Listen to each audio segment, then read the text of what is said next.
The internet is an awesome place. I don't need to tell you this, since it is literally the reason for why you're able to watch this video here. Something that always bothered me, however, is that thanks to the internet we not only can share information at rapid speed, but also spread a lot of false information about not only the latest topics, but also animation. Over time, people seem to start assuming these false facts to be true, which I want to finally put an end to today, for these are the top 10 cartoon myths that you need to stop believing right now.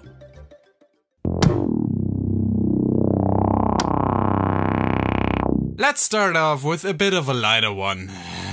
We all know that Disney in recent years has had a bit of a reputation for basically remaking all their classic animated movies in live action form, some examples of which include The Jungle Book, Beauty and the Beast and Cinderella. These tend to receive mixed to good reception from critics, while the majority usually says that they prefer the original for one reason or the other. So back in 2016, when it was announced that there would be a brand spanking new version of Mulan, there was quite a bit of uproar when news broke that a new character named Commander Tong might potentially have the possibility of maybe being portrayed by a Caucasian actor. It didn't go over too well. Apparently, someone claiming that they have read an early draft of the movie's script, which supposedly included a 30-something European trader falling in love with a teenage Mulan, was enough to lead virtually everyone to believe that Disney's whitewashing trend continues with Mulan too. And not only that, this character may even take Mulan's spotlight. While I can understand where the concerns may have come from, it is still another great example of people jumping to false conclusions way too quickly, as rumors like these can so easily be debunked by just checking the sources or just waiting and seeing if Disney drops an official statement about this, and sure enough, they actually did, wouldn't you know it. And so, going from being excited or possibly concerned for there to be a remake of Mulan to then stating that a petition to stop Disney from releasing a purely European and entirely whitewashed movie is the only thing that matters in the world right now was just a tiny bit overdramatic,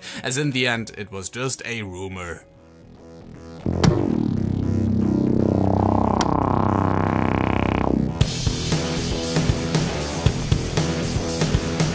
There are shows that go on for way too long because they just never seem to stop giving the networks money, and then there's shows like Symbionic Titan. Made by Genndy Tartakovsky, famous for shows like Dexter's Lab and Samurai Jack, this 2010 action sci-fi show had all the potential to be as successful as his previous work, with great comedy, writing, characters, visuals and premise, but alas, the show wasn't doing so hot among Cartoon Network viewers, causing them to pull the plug after just one season due to a lack of merchandise sales. At least that's what we were told, but when you look a bit deeper into how the show was marketed back then, you realize that there really wasn't much merchandise being done for the show at all. Like, let me rephrase that, no merchandise at all. Like, zero. None. There may have been some crappy shirts or base caps popping up or fan stuff on Redbubble or Etsy, but as far as licensed toys are concerned, there's just nothing. It was clear pretty early on that Symbionic Titan wouldn't be aimed at too young an audience. These may just be your normal average.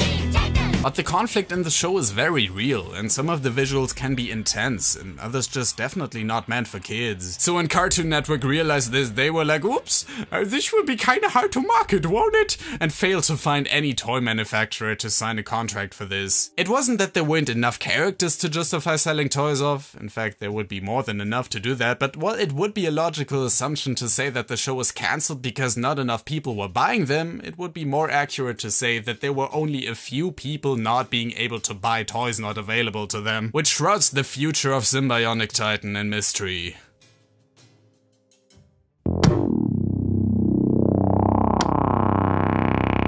Jack Black, the Powerpuff Girls, Gnomes, Jesus and The Who. These may seem like 5 completely unrelated keywords, or poor guesses in a game of charade, but are actually all part of the original Powerpuff Girls episode See Me, Feel Me, Know Me. The title of which is a play on a song by the English band The Who called See Me, Feel Me, and is a 20-minute long rock opera centering around a gnome trying to take over Townsville by manipulating the girls and all the citizens in the process. Even though the episode was completed and did air on Cartoon Network, it did not do so in the US or feature Jack Black, who was initially supposed to be the star of it, leading to a lot of speculations about why the episode was pulled and didn't end up including the main gimmick, a popular one of which was that the flashing colors on screen may have led some seizures in kids watching it, similar to what happened in episode 38 of the Pokemon anime, which as you may know was only aired once in Japan and never did so outside of it. It was also possible that it was pulled due to hints of propaganda for capitalism over communism, which are one way to interpret the message of the episode, episode and that Jack Black didn't agree with these morals, but all of these proved to be wrong when the creator of the Powerpuff Girls denied all of them, stating that the network claimed that the metal beams in the destroyed buildings looked too much like crosses and one of the hippies looked like Jesus. As for Jack Black, it turns out that he simply turned down the role without much deeper meaning behind it. In fact, he never even entered the recording booth, even though the gnome does bear a striking resemblance to his likeness. Even still, why would you not want to star in a Powerpuff Girls episode about a muscular gnome taking over the entire world through song? That sounds like everything I ever dreamed of. These are not the only rumors surrounding the episode though, as a contributor to the Cartoon Network wiki at one point even stated that this episode was actually supposed to be the series finale at one point, which, due to its fairly different structure, would have been somewhat believable if it weren't for the fact that Craig McCracken denied this claim too. Man, how many conspiracies surrounding just one episode, but now you know the true story. The day is saved thanks to the Powerpuff Girls!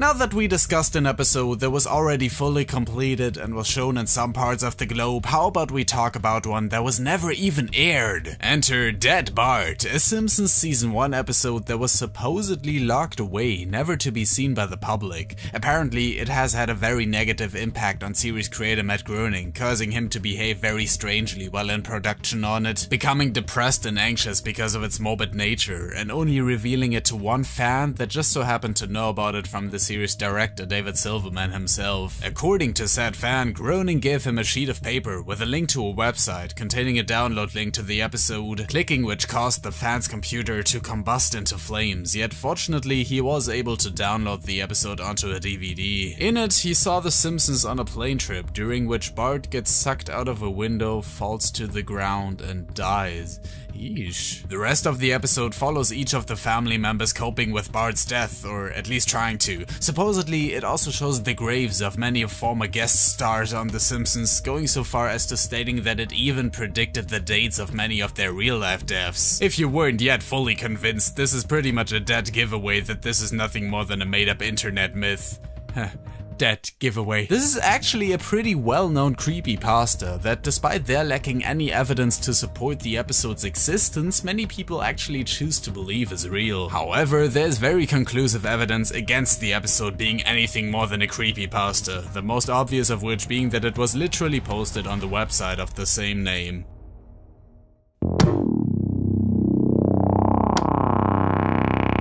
I want you to take a look at this image. I would ask you which cartoon it is coming from, but that would of course be too obvious. You might even be able to pinpoint to the specific episode it is coming from. But let me ask you this, what do you think Mr. Krabs says about SpongeBob being buried in the ground? Is it A, please tell me that is your nose, or B, quit fooling and come on out? If you said A, then you may have also fallen victim to one of the most widely spread false information about what was said in this famous SpongeBob episode. What may have started as a silly joke about what overly sexual joke Mr. Krabs could pull when you look at SpongeBob's nose sticking out from the ground slowly evolved into what many consider to be one of the most infamous dirty moments in the show, and yet is just factually incorrect. While the joke of course would make perfect sense and also wouldn't be too out of place considering some of the actual quotes and visuals SpongeBob got away with over the years, it also would not really fit the vibe of this episode and also not progress its plot, as Mr. Krabs would give SpongeBob no reason to actually come out of the ground as he does immediately afterwards. Now I don't know where this rumor started out exactly, if it is just some weird miscommunication or sort of Mandela effect that happened over the years, or if it really was a website spreading false information that many people just assumed to be true without fact checking first. Because as we all know, your mind can often play tricks on you, and maybe you actually did remember this classic episode wrong.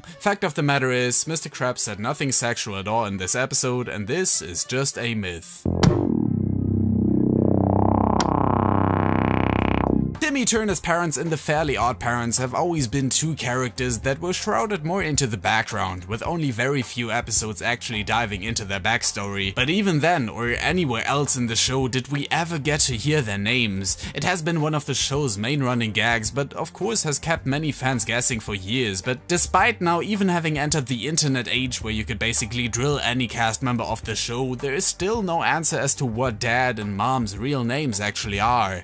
Or is there? Back in October 2017, a YouTuber by the name of Bob Wilson uploaded an 8-second long video claiming that he had actually found Timmy's parents' real names, the evidence being what appears to be the subtitles for an episode of the show where it cites them as Edgar and Clemens Turner. Now I know what you're saying, what kind of evidence is that? Anyone could edit that, and to that I say, you're absolutely right. Let's look at another video discussing this, where the guy states that since in the episode Poltergeeks it was said that Timmy's dad's name used to be Mom and Timmy's mom's name used to be Barnaby, this has to be their real names, Mom and Barnaby. Although this was obviously a joke in the episode, this seemed to have convinced a few people that these are their actual names, just like it was with Edgar and Clemens Turner, or whenever someone claims that they finally have conclusive evidence on their names. Well, fact of the matter is that neither were their names ever actually stated in the show, nor do we have any statement from the creator Butch Hartman or anyone involved in the show on if that will change anytime soon. But honestly, I don't think I'd even want that. Letting these characters be shrouded in some sort of mystery gives them an appeal that you would only understand as a child, where you just wouldn't care about the names of your parents. So I definitely understand the intention behind this, and why this cartoon myth most likely will never truly be debunked.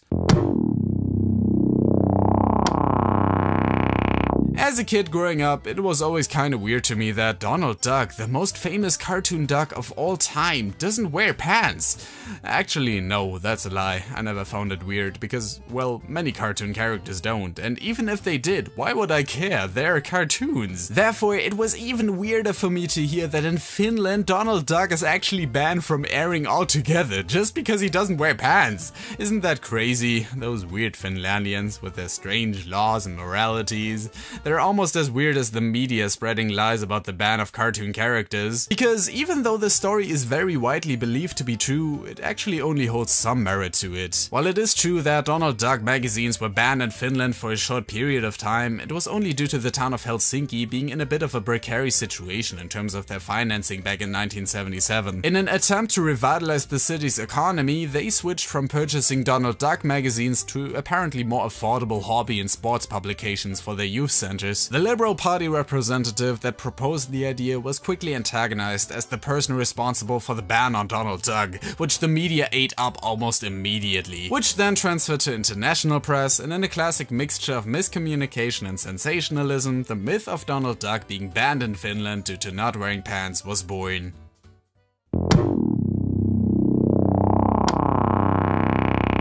Coming back to SpongeBob, I don't believe that there's a story as heavily discussed and being brought up time and time again as much as Squidward's suicide, a supposed lost episode of the show that was canned from being released due to its very morbid portrayal of, well, Squidward's suicide. Apparently, it was revolving around how, due to SpongeBob and Patrick continually torturing him, he just couldn't take it anymore, causing him to finally pull the trigger. And that's not the only creepy aspect of it. There were supposed to be very dark and grim visuals depicting all the citizens of Bikini Bottom booing at Squidward after his concert with hyper-realistic eyes, a bloody-eyed Squidward, and even images of brutally murdered children. It's definitely not for the faint of heart. The supposed intern that claims to have managed to see the episode when it first shown to the staff members at Nickelodeon says that when they first watched the episode, everyone was in shock, and that there is no apparent answer as to where the episode came from or what happened afterwards. The only thing he knows is that it left him scarred forever, and it's probably best if the public never gets to see it. This story spread like wildfire, and to this day still gets massive traction whenever people bring it up.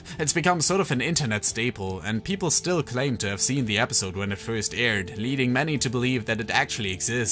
Well, I'm here to tell you that it doesn't. The entire story is made up, as was confirmed by the author himself, who in 2013 stated that he wrote Squidward's suicide and is kinda happy with how much it spread, and then goes on to link his original post and corresponding 7chan thread, finally putting this rumor to rest.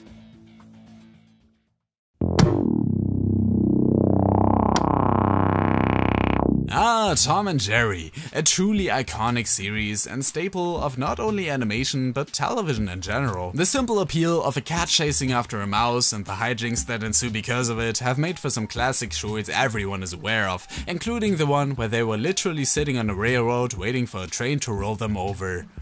Wait, what? The 1956 episode Blue Cat Blues was part of the original Hanna-Barbera era of Tom and Jerry cartoons, and as such one of the last 20 produced. It featured Tom getting hung up on a female cat he desperately tries to impress by buying her various gifts that fail to impress her, which after even going so far as to sell 2 of his limbs causes him to want to end it all. I'm surprised he didn't attempt to sell his soul to the devil first though, that's usually always part of plots like these. As Jerry looks at his friend in distress, he is glad that his relationship is going just dandy, except it doesn't, which causes him to also sit down next to Tom, ending the episode on a real downer that led many people to believe that Tom and Jerry actually committed suicide. In fact, just as many sources state that this was actually the final episode of Tom and Jerry, both the characters and the show. I'd love to say that there's some truth to this, but honestly it couldn't be further from it, because as I said, this was only part of the last 20 cartoons made in the Hanna-Barbera era, which was only the first of many that came after it. And secondly, because we never actually see Tom and Jerry commit suicide. Well, yes, the episode does have a dark undertone and heavily implies that they won't leave this train track anytime soon. There isn't even any proof that this would end up killing them, because after all, this is a cartoon famously known for 2 characters brutally assaulting each other in a very wide variety of ways. So no, Tom and Jerry have never died and most likely never will.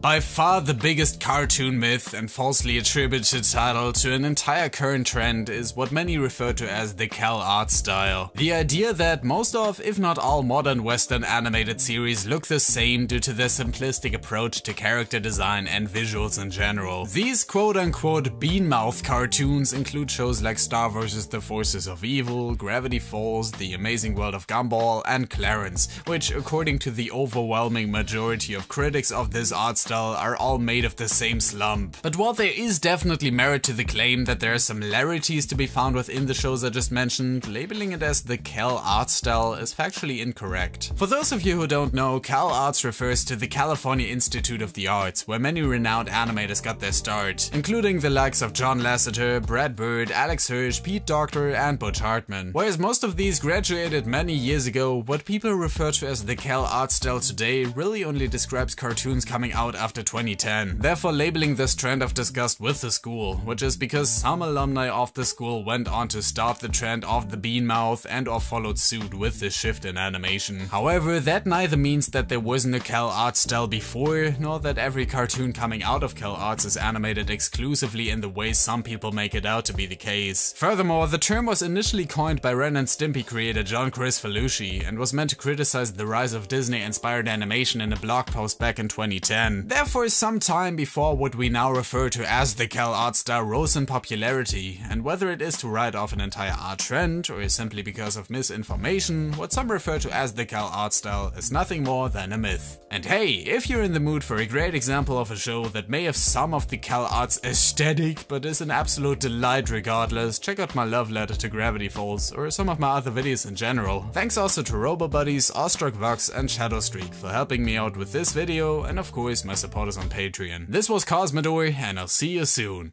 Take care!